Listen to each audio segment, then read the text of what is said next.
and good afternoon. This is it's our Sunday live science Q&A, and today it's all about nature. We're going to be covering bird life, pond life, things that live in little kind of holes, and perhaps even some cryptozoology. I don't think we've got any cryptozoological questions yet, so I will be coming up with those. So I am a big fan of a mythical beast, and not a singular. Sorry, that sounds like I'm a big fan of a single mythical. There's lots of mythical beasts that I'm a big fan of, and I mentioned a couple of things before we get started. One is Patreon. If you can support us via Patreon, that makes a huge difference to us because it's now going on for quite a long time not touring. I should currently be on tour at the moment, and so a lot of what Trent and I do and a lot of the people that we work closely with are we're live performers, and so we're funneling a lot of stuff into making things here instead. And if you're able to support us via Patreon, that is magnificent. Another thing is our 24-hour show, which starts at midday on the 12th of December, and then obviously runs till midday on the 13th, and will probably overrun. I think we've got about somewhere between 109 and 123 acts announced so far. Some of the new ones that I think were announced this week, Rusty Schweikart from Apollo 9, who is absolutely fantastic. If you've never seen Rusty's speech that he did at a festival at Lindisfarne in 1974, go and have a look at it. Rusty is a really fascinating Apollo astronaut, and also one of those rarities that he's both an atheist and left-wing Apollo astronaut as well. So there's some very interesting things he's also done with his career. We've got Alice Roberts has just been announced. Eric Idle's going to be joining us. We have a couple of Australian musical legends of a slightly different ilk either side, Jimmy Barnes and Delta Goodrum, and we have Milton Jones as well. That's another announcement we've got. The final episode of Genetic Shambles went out this week. That was with Professor Steve Jones, and we talked to lots of different things about his career and what initially drew him to snails and how that drew him to genetics. It always ends up with snails with Steve. I say it always ends up with snails with Steve Jones. It normally starts with snails with Steve Jones. There's just no way of getting away from it. And also, if you want to ask questions today, then you can either go to the live chat or you can tweet us at Cosmic Shambles. So it's just at Cosmic Shambles, and Trent will make sure that I see those live questions. Today's guests are David Lindo, who's better known as the Urban Birder, and he has a new photographic book coming out. I think it's the beginning of January, but keep an eye on it. It's Birds on My Mind. And we're also joined by Dr. Amy Jane Beer, who is a biologist and nature writer, and her next book is The Flow, which is about rivers and the return to the river, and that is also out next year. So make notes of both those things for what you want to do with your book tokens and Christmas gift money as well. So let's start off with Helen. Helen, you are currently prepping for the Christmas lectures. We're not allowed to ask you anything about that because you've signed a non-disclosure agreement. You've always been, very kind of enigmatic in that way. What are you going to show us then, which we know you won't be showing for the Christmas lectures? I won't. There are some strange things in my Christmas lecture, but this isn't one of them. I've brought some spinach. Here it is. Look, there we go. Now, there is a reason for bringing the spinach, and it's one of those interesting little things. And I had thought about this. It's actually Mark Miodovnik who told me this little thing. But we were talking about spinach and chlorophyll. You can see spinach is very nice and green. And when we think of nature, we think of green things. Now, here's the thing, that nature is actually a lot greener than it lets on. And you see this every time you cook, but no one ever thinks about it. So I have also cooked some spinach. This is dedication to the cause, right? So what I'm going to do is there's some things here, some leaves, right? So this is cooked spinach. And this is other spinach. And the thing is, you might be able to see this, the cooked spinach when you start to cook spinach, it goes dark, right? It's really obvious when you turn the other spinach over and it's lighter on the underside. But the cooking is going to fall apart now. The cooked spinach is dark on both sides. So the point about all of this is that, the lightly cooked spinach here, that's the real colour of chlorophyll. And we don't see it most of the time. It really is that dark because a leaf has to breathe. And that means it's full of little air pockets. There's more of them on the underside because that's where the stomata are. But those little air pockets scatter light. So they bounce it off in other directions. And basically what that does is it makes the leaf look whiter than it normally would. So it's only when you cook it a little bit that you see the true colour of chlorophyll, because all the air pockets collapse, and so there's nothing interfering with you seeing the colour. And of course, if you keep cooking it, then the chlorophyll breaks down and goes yellow and horrid, and no one likes that. It's like boiled cabbage at school dinners and things. Anyway, so that's just the thing, that next time you look at nature and you think how cool it is, this is all very green, it's actually even greener than that. It's just that you can't see it because, understandably, the leaves have to breathe. So that's my show and tell. And you can see Helen's full appearance on Celebrity MasterChef later on in 2021. That's fantastic. It's such a David. Thank you so much for joining us, and it was so much for joining us. This is a great time. This is a great time for bird watching, isn't it? In terms of the fact that I went for a walk yesterday, and because the bushes are so sparse, you seem to get a greater sense of everything that you can see through those cracks, and you can see the kind of movement. Is that true? Is late autumn a good time? Firstly, Helen and Robin, thank you very much for having me on the show. And it's also great to be with Amy Jane as well. And one other thing to say before I answer the question, and that is I absolutely love cryptozoology. Oh, oh no, you've given him an excuse. You've given him an excuse. We're never going to hear the end now. I gave a talk once on a ship in Antarctic on Yeti, and does Yeti exist?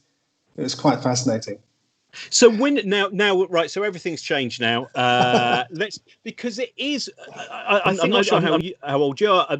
For my age, I was in a kind of golden age of cryptozoology with the Unexplained magazine, and a lot of books coming out where you would have that great picture there of the ice pick next to the image of that footprint. Was that the abominable snowman stroke Yeti? And it seems to me there is a very interesting story in why we believe in those things. That they are rooted to a reality, but perhaps not the reality of the kraken and the kraken and various other things. Well, I don't know, because the thing is, at the end of the day, the mountain gorilla was not discovered until 1904, and look how big that is. We can't even find ourselves in cities. You can lose someone for years living on the same street as you.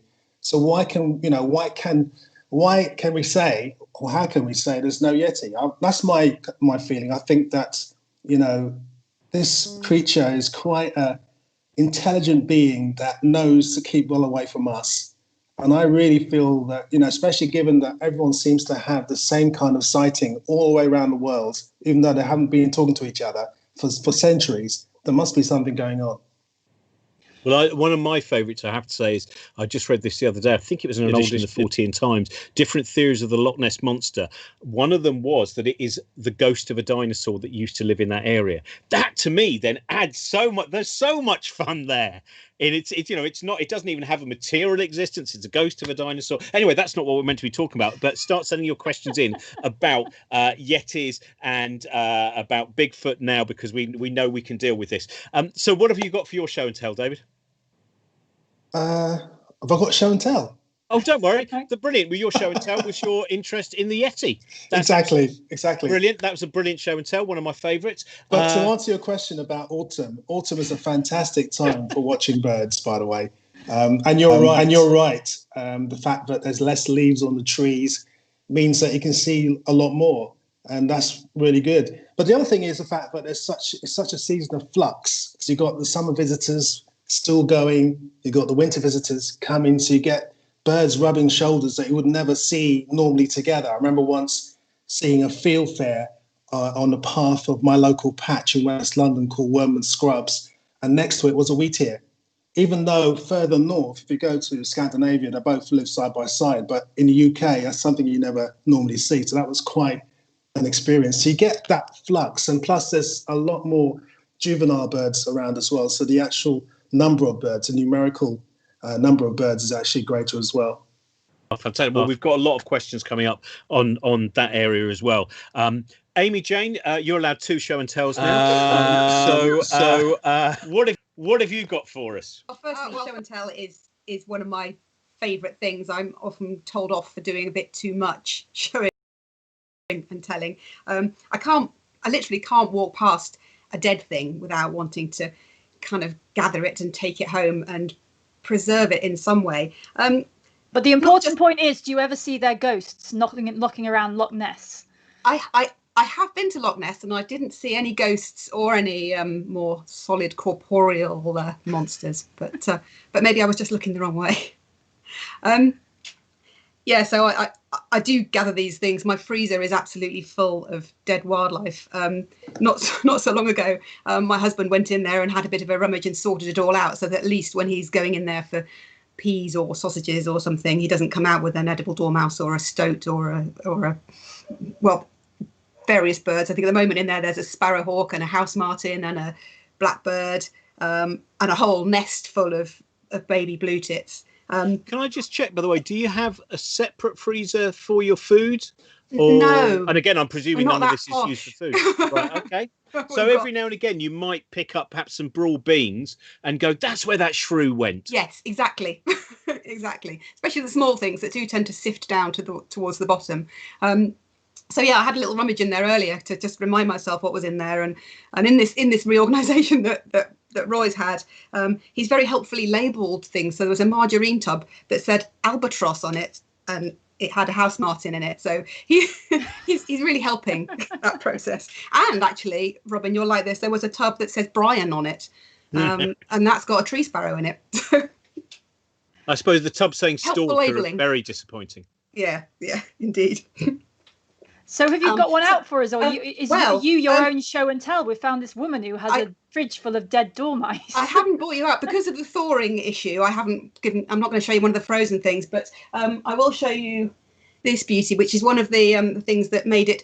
Quite a few of the things in the freezer are waiting to be properly prepared by a taxidermist. But this beautiful bird is a dipper that I found in Garsdale in the Yorkshire Dales 2 or 3 years ago, and it must have died, a matter of hours before I came along. Absolutely gorgeous bird. Bit of a kind of a special bird for me. I think dippers were one of the first birds that I absolutely lost my heart to on a holiday when I was about probably 10. We used to go quite a lot to North Devon, and I remember going to Watersmeet, which is like a National Trust beauty spot near Linton, and I'm seeing these birds and just being absolutely enchanted because they're very much associated with rivers. They perch on the rock, as this one is doing, and they jump off the rock every now and again and into the river, and they dive down to the bottom of the riverbed, and they walk along the riverbed. You can probably see it's got quite big feet, big strong feet with hooked claws. And they grip onto the stones on the riverbed and walk along, and they put their wings in this sort of position so that they act as hydrofoils, pushing the flow of the river actually pushes the bird down, so counteracting its natural buoyancy and helps it stay down there. And they're looking for insect larvae, so the larvae of things like mayflies and stoneflies and caddisflies, which all live in the water, and that's what these beautiful birds feed on. The thing you notice most when you pick one up, I was astounded that it is actually noticeable. Most birds, when you pick them up, the thing you notice is how little they weigh. But with a dipper, that you can actually feel they are slightly heavier than you would expect them to be if this was, say, a blackbird or something. And that's because they have much more dense bones. Most birds have bones that are hollow and incredibly light to help them fly. Because dippers need a bit more heft to them, they are slightly heavier. They have much denser bones than ordinary birds, which obviously makes a challenge for them when they fly, although they fly pretty well. They fly really, really fast, a bit like bumblebees. Their wings just whir. Bumblebees or puffins, these sort of dumpy little birds that just seem to not be quite as aerodynamic as others. But yeah, a beautiful bird to see, known as a dipper because of the way they plunge into the river, but also they do this bobbing when they're perched on the rock like this. They're constantly bobbing and bowing, curtsying, which makes them very easy to spot, and just gives them this enormous charisma. And Amy, if someone is out do you find these all over Britain? Like if someone is out for a walk this afternoon, where might they have to be lucky enough to spot one of those? If you're by a nice river or a lake, so you might see them by a lake in somewhere like the Lake District. It needs to be a good river. They are a sign of a good habitat because of their need for huge amounts of invertebrate food. So the water needs to be clean enough to support good populations of invertebrates and small fish. They will take small fish as well. So they are very much a sign of a good, clean, productive habitat. But they're all over the UK. Yes. Everywhere. Yeah. Yes. Lovely. Brilliant. Thank you for that. That's. I wish I was at my dad's house. My dad of taxidermy that's been collected over years from all manner of places, including a particularly appalling gliss that's got some kind of mange, post-death mange. It really looks. There's one of those in my freezer too. Oh my God, that's disturbing. Let's start off with a question from John Preston. I'll start with you, David, on this. Here, John would like to know: our summer visitors come here to breed and then go back south to a second summer. Does any species breed again? Do southern temperate species migrate north, or is this a one hemisphere story? Okay, well, I'll answer the second half first. Yes, southern hemisphere birds do actually sometimes go north when they migrate. So some birds, for example, like the rainbow bee-eater in Australia, they head north into Asia, or Southeast Asia, for the winter. I'll get mixed up with the actual seasons, but up in this end of the world, which I'm very familiar with, yes, we have many birds that migrate south. In terms of breeding, well, my good friend and hardcore ornithologist Per Ahlström from Sweden has been studying migration and the possibility of speciation when birds migrate south, and due to climate change and other factors, some of them may actually stay on instead of moving north again. And one such species is our familiar swallow, barn swallow, because basically what's happening with them, some of them are actually heading down to South Africa and actually staying and nesting. So that kind of, I suppose, would be nesting in the summer. But one species that is quite interesting that actually migrates from Africa to Europe in the summer is the quail. And it's been found that quails on their migration stop off in North Africa, breed, and then from there head into Europe and Britain and breed again. So that's quite an interesting phenomenon too. But on the main, should I say, or in the whole sort of scheme of things, it's not something that happens very often amongst species. They're the exceptions that I can think of. Can I ask just about house? Growing up in the village that I lived in, there were always house martins over the summer, and they would always, in the eaves, etc., you'd see a lot of them. And certainly, I still go back to that village, and I don't see that now. So, is there any, the change in population, a change in movement? The house martin. Even my mind's not going well today. On Sunday. The house martin itself is a very sad case because it's declined phenomenally, and that's predominantly down to the fact that there's a lack of insects in the UK. And also, we're too homogenized. There's not enough mud anywhere. And plus, we've got buildings now that haven't got those eaves that they used to nest in. For example, I grew up in Wembley, and on my street, I used to have nests of house martins. They disappeared years ago. The London Wildlife Trust did a survey, I think about 6 years ago, in Greater London to try and establish how many pairs of house martin were nesting. Anyone want to guess as to the number of pairs? It's going to be sad. I don't want to guess because it's going to be a sad number, isn't it? Well, basically, I found in Spain, a building in an average town which had two sides festooned with house martin nests.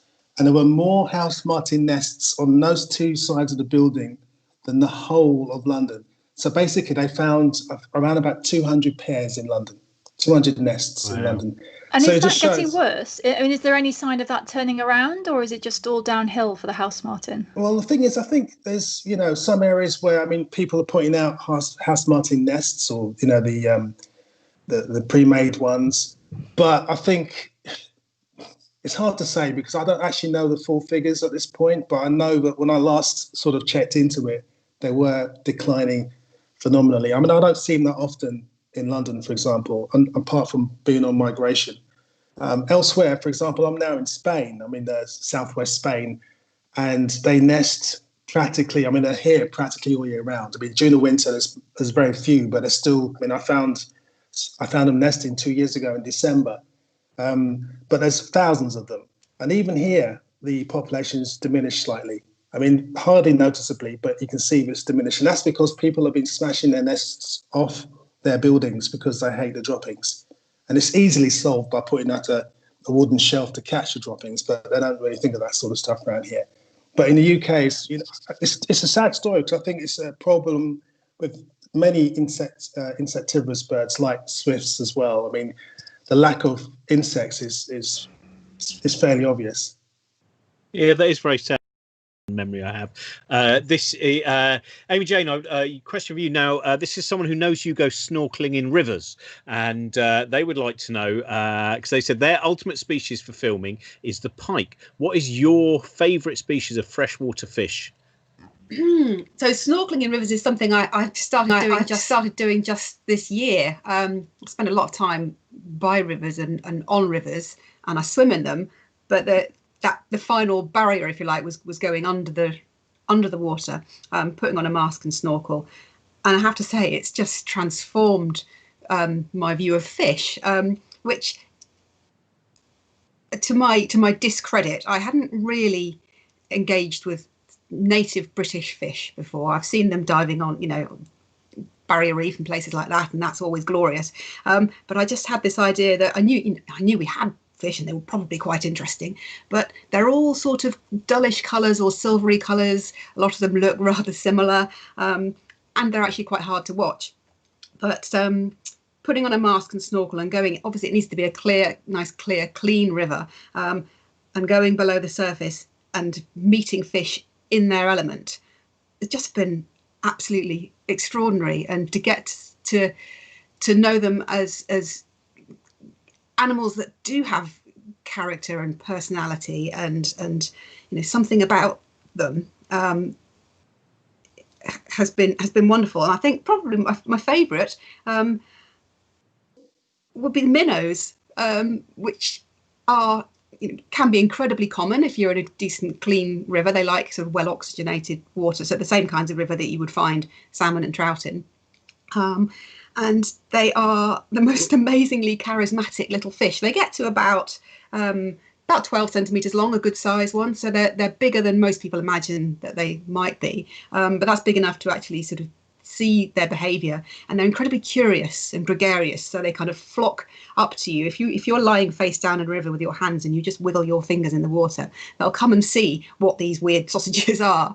And they sort of peck at your hands. You can feel their little blunt noses bumping in. They're very, very curious.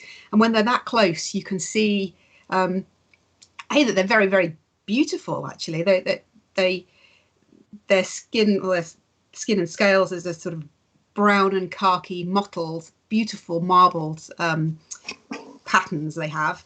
And they have this lateral line of scales that glow a sort of pinky bronze colour.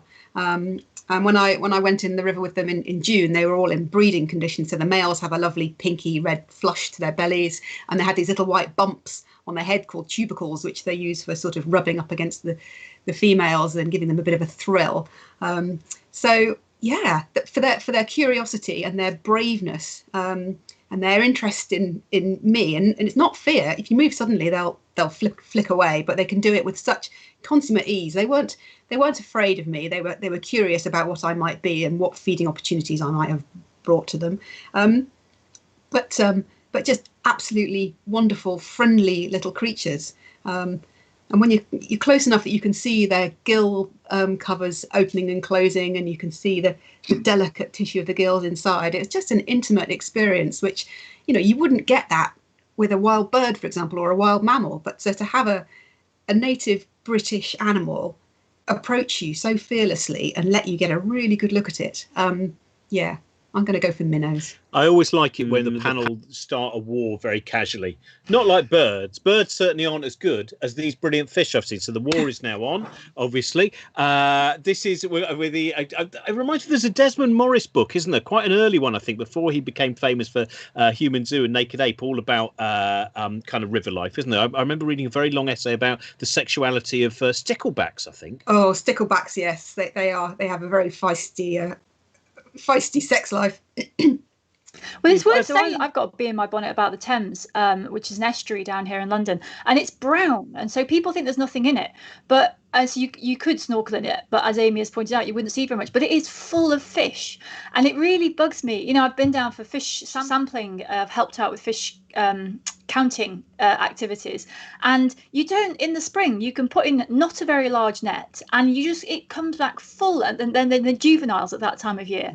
And I remember standing just opposite Canary Wharf, this big industrial thing down near Greenwich in the middle of London, Brown River, and there were baby flounder, there were baby sea bass, there's all this stuff, and it's right there. And so it really bugs me whenever people say, oh, it's a brown river, it's all dead. And it's like, no, it's brown because it's full of stuff, and some of that will be food, and that means there's things living there. So yeah, no going dismissing brown rivers, that's what I say. No, or any river really, just and taking the opportunity to get in amongst it all.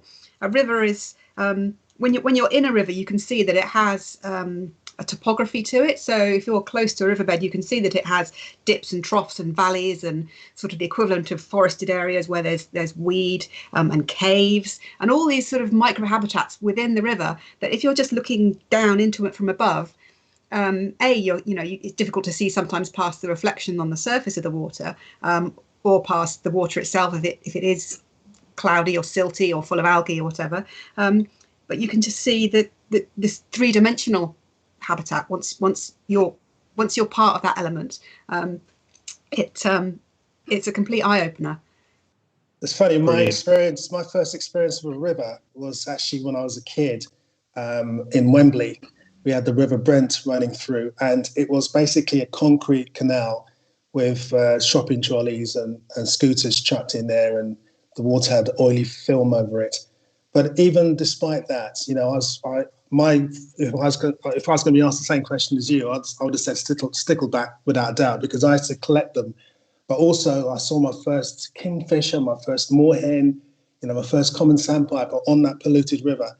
So, it shows, as you say, that even the most innocuous-looking place could actually, host life, basically. I think that's a kingfisher. When you first see a kingfisher, the excitement of that is still, well, not even when any time you see a kingfisher, it's just beautiful. Now, this is a question from Terry. Terry prefaces this by saying, stupid question. It's not a stupid question. None of the questions we ever get are stupid because they always come from a place of curiosity. And more often than not, questions that some people think, oh, is this a bit silly, lead to many interesting places. And what Terry would like to know, David, is why are there so many seagulls nowhere near the sea? Well, they always say a stupid question is a question that's not asked. So that's a great question.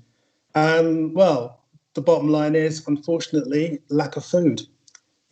These gulls, which are affectionately known as seagulls, in reality, as we probably all know now, there's only one true seagull in the UK, and it's not the one that nicks your Mr. Whippy in your chips. It's a species called a kittiwake, which is coastal. However, it does live or breed, should I say, in urban Newcastle on the Tyne Bridge. And then in the winter, you don't see them for dust. They're out in the middle of the sea, in the middle of the ocean, as a proper seagull should be, doing its stuff. So basically, the gulls that we see are now, well, they're coastal gulls, I suppose, herring gulls and lesser black-backed gulls. And they basically drifted inland, I think initially down the Severn back in the 20s, 30s, in search of food. And they realised that by coming to cities, along with black-headed gulls, that there's an abundant source of food that's there the whole time.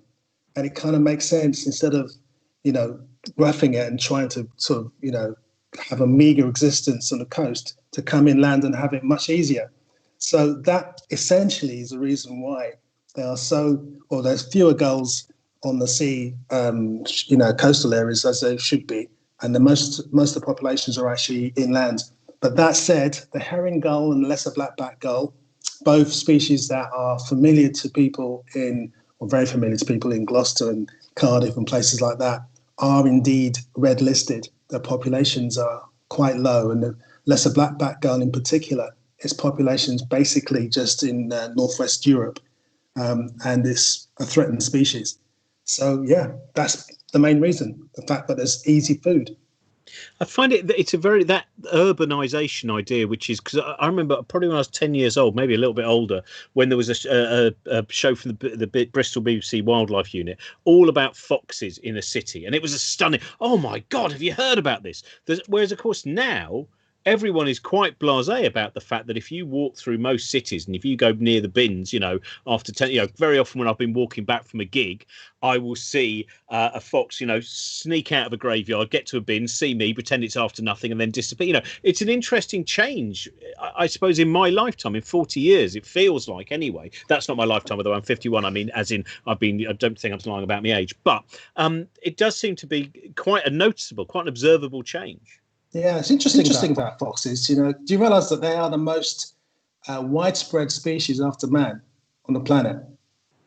And they're not. There was, when I was pretty sure when I was growing up in South Manchester, that they, that you only saw foxes at night. I was out for a walk at lunchtime yesterday in Bushy Park, which is out down up the Thames, and fox in broad daylight, just wandering along, nosing around, and that's the change I'm curious about. It's not that they're there; it's that they've suddenly become daytime creatures rather than nighttime ones.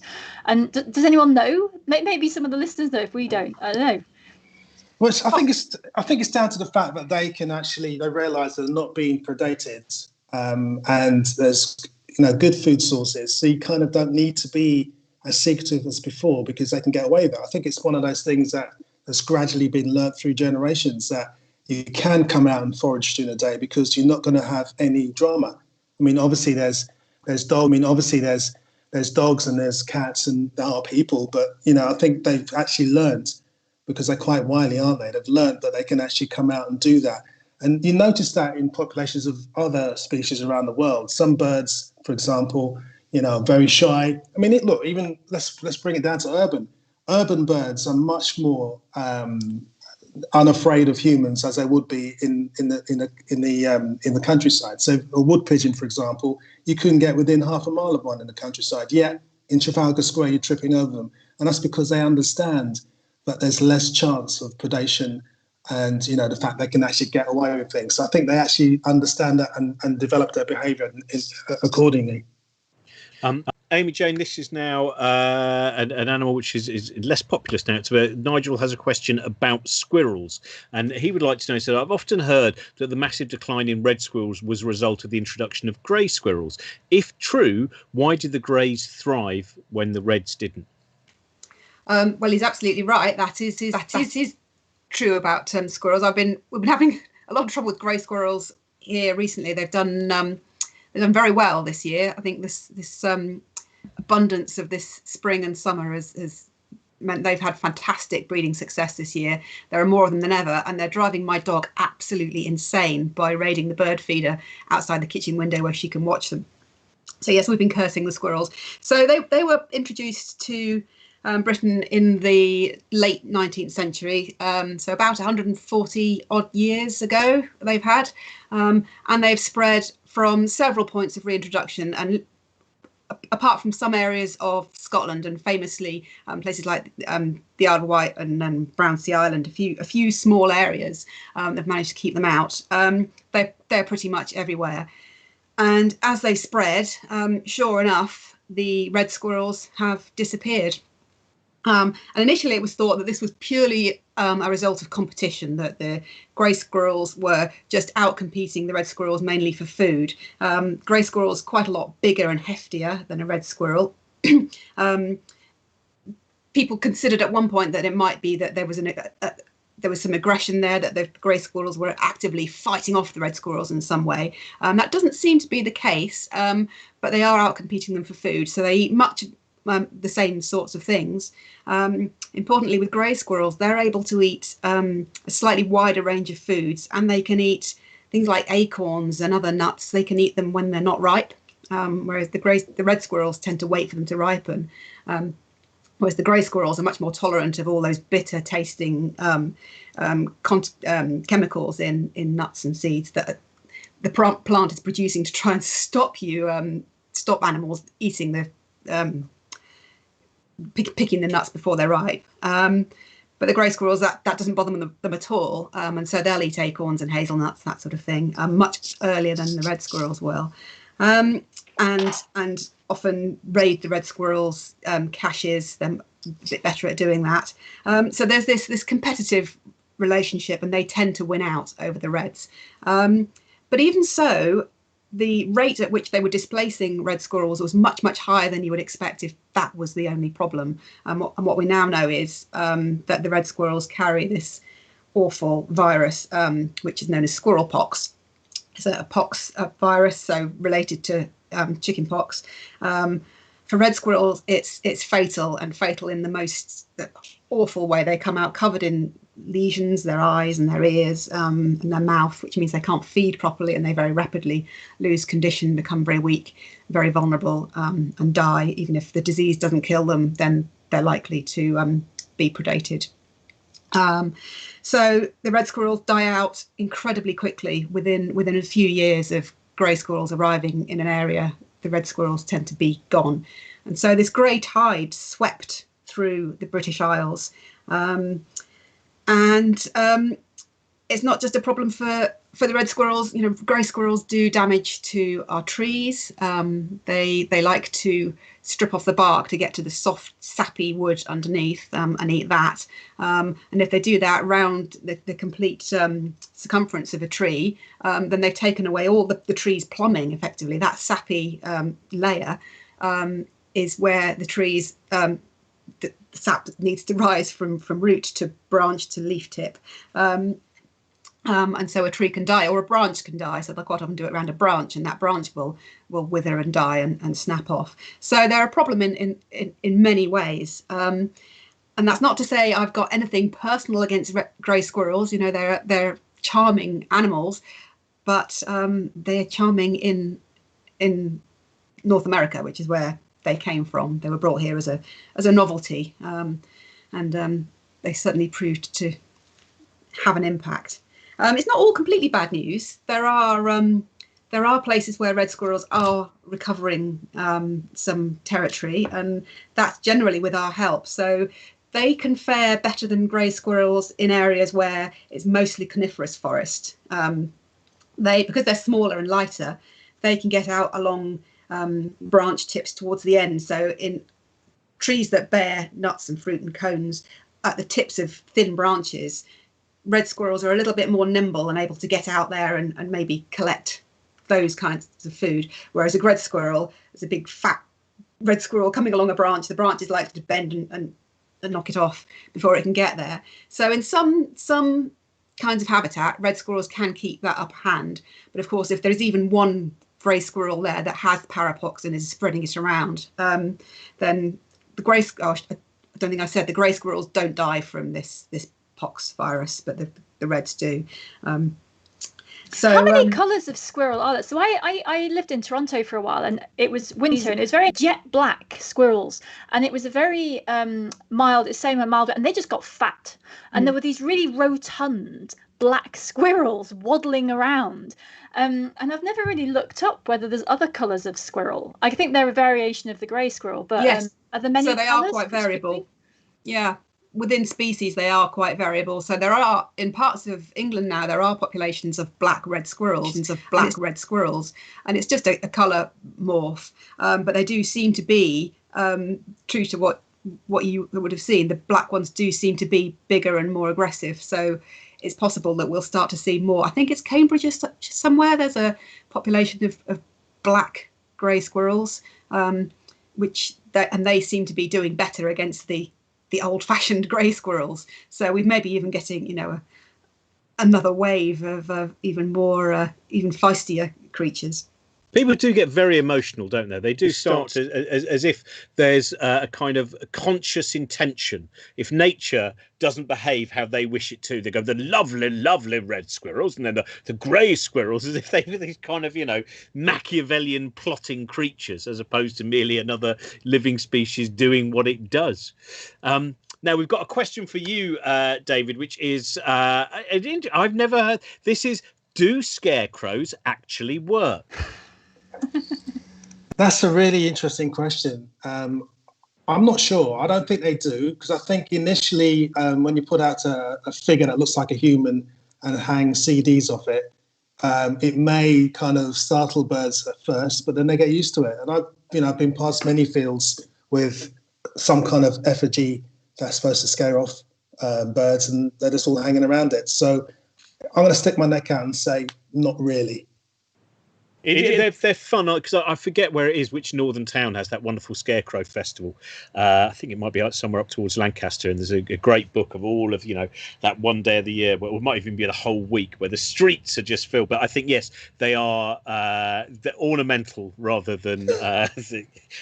now, this one is for all of you, which is, what have you ever seen in a field that has made you double take? So I'll start with you, David, that moment where you're perhaps just walking through the countryside or the town or wherever it might be, and you see a living thing and you just go, now that was unexpected.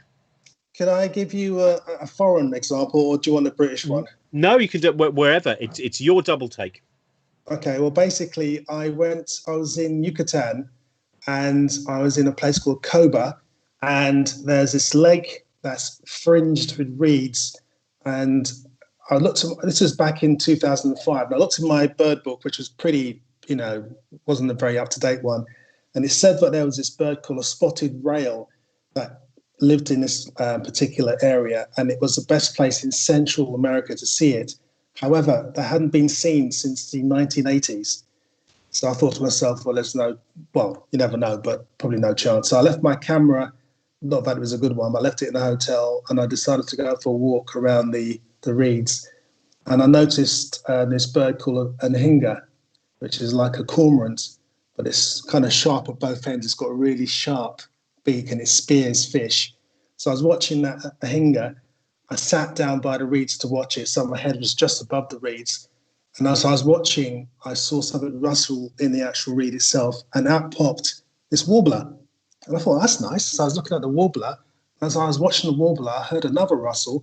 And I looked down, and literally 5 inches from me, was a spotted rail. And I couldn't believe it. It just walked around, didn't care about me, just fared, walked around. I watched it for 15 minutes thinking, why didn't I have my camera? No one's going to believe me. And then it sidled off into the reeds, never to be seen again. So that was a complete and utter shock for me. So that's the second worst. The first time, obviously, was when you were in the Himalayas and that Yeti walked past and your battery had just run out. So, there's all of those missed photographic opportunities. What about for you, Amy Jane? What's your biggest kind of double take? I do double takes all the time because I think we have, when we're looking for something, we have the human brain's designed to sort of recognize patterns, isn't it? So when you're looking for a particular thing, you're sort of tuned in to searching for that pattern, that search image, but we're so easily fooled. So I quite often see things, at first glance, I think it's one thing, and then I look again and it's nothing of the kind. Like that, it's called Paradolia, is that where that effect where our brains expect to see patterns, so we see faces in wood grain and the like. And I've seen, I see faces and animals and birds all the time, and it's not even something animate. A couple of weeks ago, my son and I were walking around we're doing the Cleveland Way. We're walking a coastal section of it before this recent lockdown, and walking along a beach. It was very slippery over lots of rocks covered in seaweed. So we were picking our way quite carefully along the beach. And I was brought up short by this blood-curdling hissing sound, this real kind of noise. And literally 2 steps in front of me, if I'd taken another 2 steps, this rock turned round and opened a mouth and showed me lots of very big teeth. And it was a seal. And, if it hadn't moved, I wouldn't have spotted it. It was just another mottled, weedy rock in amongst all the others. And in a highly professional naturalist way, I shrieked and jumped back about 6 or 7 paces. And my son, who's 9, was just, my mum is just so embarrassing. And then once we started looking, there were seals absolutely everywhere on this beach. That's more a case of not paying attention and just how good wildlife is at just blending into the background, and if we're not looking properly, what we can miss is quite incredible. Mine's also a non-UK one. So the context for this is that 6 months before this, and this happened about 10 years ago now, I had been reading a paper about bubbles, which stated in a very confident armchair scientist kind of way, bubbles in the sea are generated by breaking waves, methane seeps, and the belchings of fish. And I read this and I was like, what an idiot. Like, fish don't belch. You know, just imagining this leather armchair and this very grandiose, the whole paper had that tone, you know, idiot. So 6 months later, I was diving in Curacao. I was working there, helping a friend with a sea scuba diving sort of sea research project, and we were hanging around in the mid-water. We must have been doing a stop for to adjust our air, the nitrogen in our body, and she started making faces at me. And when you're diving, there's this kind of language, there's a sign language with your hands, but she was doing things that weren't any fish I knew. And eventually I turned around, and just hovering just behind me, there was a tarpon, which it was 4 feet long, like 1 meter 30 long, wafting about, belching out of its gills. And so first of all, there was a large fish right behind my head, and that was probably the largest thing apart from a shark that I'd swum with, but then it was very clearly belching. And it turns out that fish do belch. Some of them, the ones that have a swim bladder, an air bladder, if they come up or down very quickly, they use it to adjust their buoyancy. So this one had obviously come up from depth, had stopped around where we are, and was just belching out the excess air, so it didn't float to the surface. So yes, and apparently, and 3 days later, she made the same noises, and I didn't turn around quickly enough, and I apparently had just missed a tuna that was 2 meters long. So they're always behind my head. I've no idea why. She was having a great time. Oh, well, that's good. It's nice that, we've expanded from you dealing with whale poo now to various different forms of undersea flatulence as well in this. Now, this is for you, David. This is something that Andy, who was listening to the conversation I did with Steve Jones the other day, I mentioned. You might know this. Richard Feynman, the physicist, when he talked about how his father educated him, and one of the things was they were walking through the Catskills one day, and his father pointed to a bird, and in the example Richard Feynman said it was a brown-throated thrush. And then he started to just say, but in France they call it this, and in Japan they call it this. And he goes through all of these different names for the brown-throated thrush. And then he looked at Richard Feynman and he said, and at the end of that, all you know is what different people in the world call the same bird. Now let's look at the bird. And Andy was interested to know about that sense of being a bird watcher, someone who is almost, I suppose, ticking off that I've seen that one, and then being someone who is a bird, I suppose, an observer.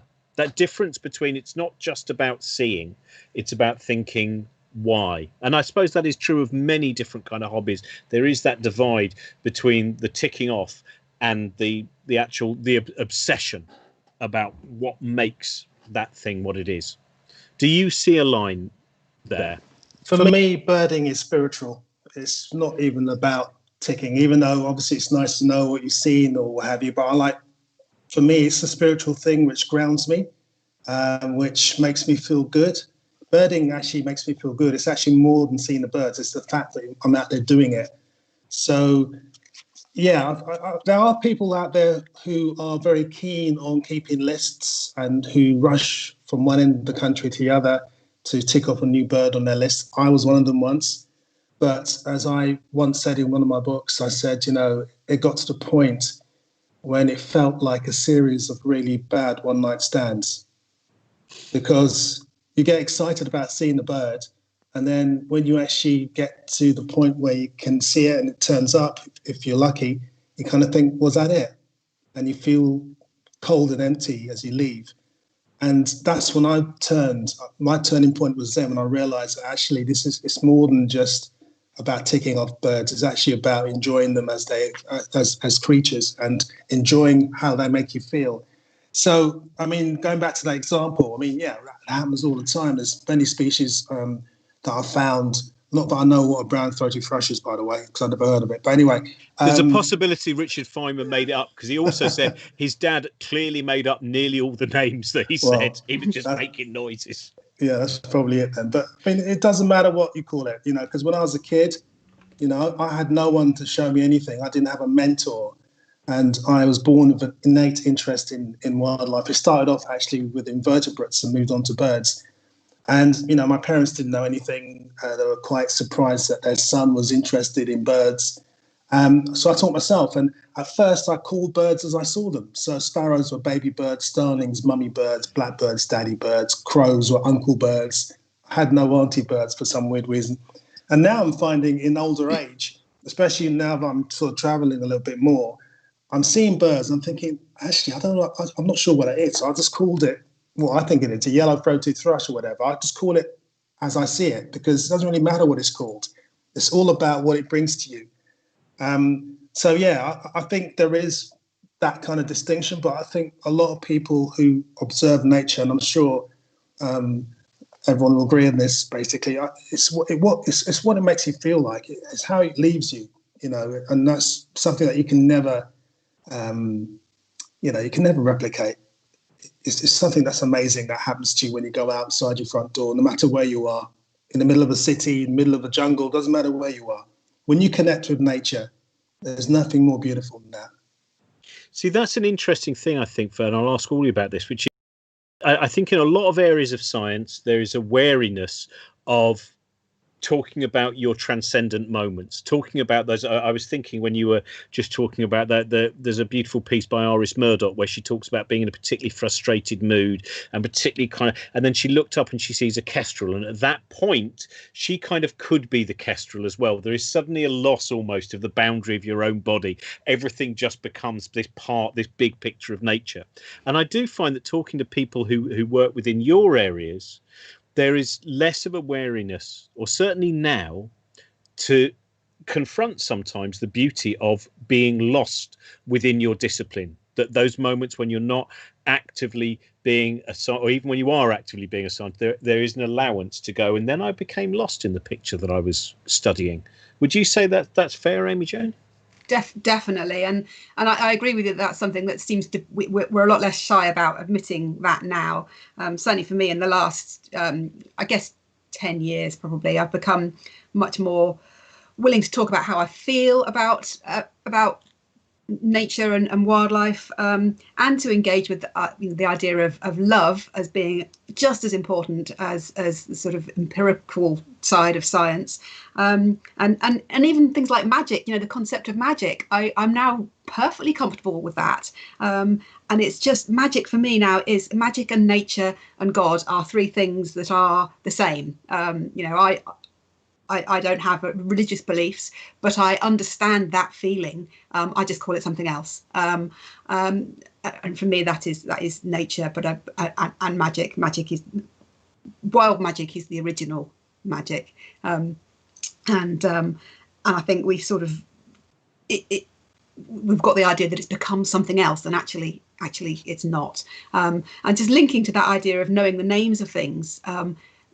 Ursula Le Guin writes about naming things being a very powerful act of magic, and so while I completely agree that there is so much more to a bird than its name, it is important to us as humans to have a name to hang that memory of that bird on, even if it is baby bird, as David said, or daddy bird. It doesn't matter. It's just something. It's a name. It's a word that somehow sets that memory in your mind, and without a name for something, we find it quite difficult to remember it.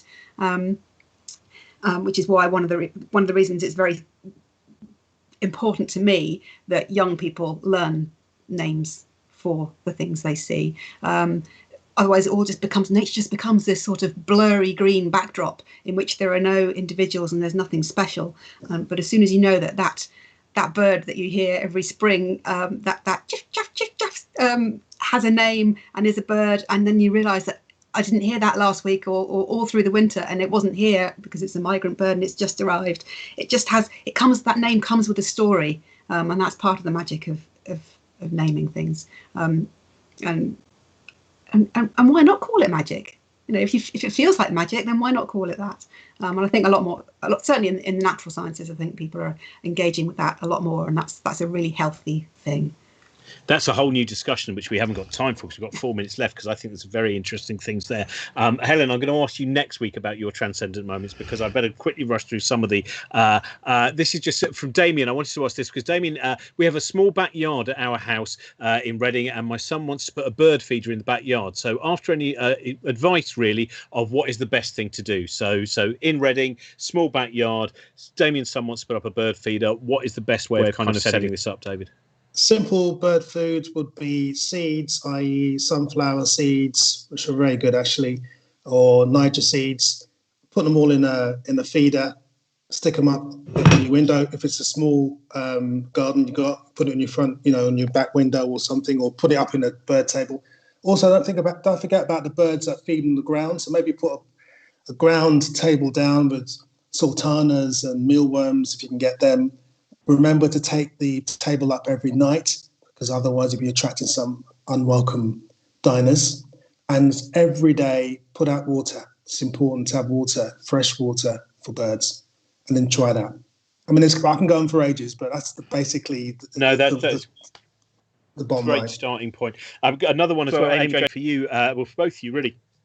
Mariana wants to know, how does she get her grandkids off their phones and outside? What are the ways that, obviously for you, David, you're saying that and perhaps for both of you, there was a natural inclination. Sometimes, trying to jemmy people away from those things. Get them to bring their phones with them. Yeah, I would say the same. Yes, they can take pictures of things. There are quite a few fantastic apps now which will help you identify wildlife as you find it. So apps that will identify flowers or leaves just by taking a photograph of them. But yes, promise them something like a treasure hunt. I mean, that's always tempting, isn't it? And let them pick things up. Let them actually get involved with nature. Don't hold back. Don't worry about them getting mucky or dirty, putting things in their pockets. That's all part of it. So see what they can bring back with them. Children are fantastic at that. They're far more observant than we are, and I think that they're lower to the ground. They spot things more quickly. They don't filter the way adults do. So yes, just encourage them. Yeah, none of that. Oh, that's a mucky. Don't pick up that nut or that leaf. It's got mud on it. Don't worry about that. That's part of it. I think there are so many people that are kind of allergic to this idea of dirt, and it's just nature. I think dog. Is it for disease reasons, or has that gone away? That problem. I pick up quite a lot of poo. Generally not dog poo, but other kinds of poo. I pick up quite readily.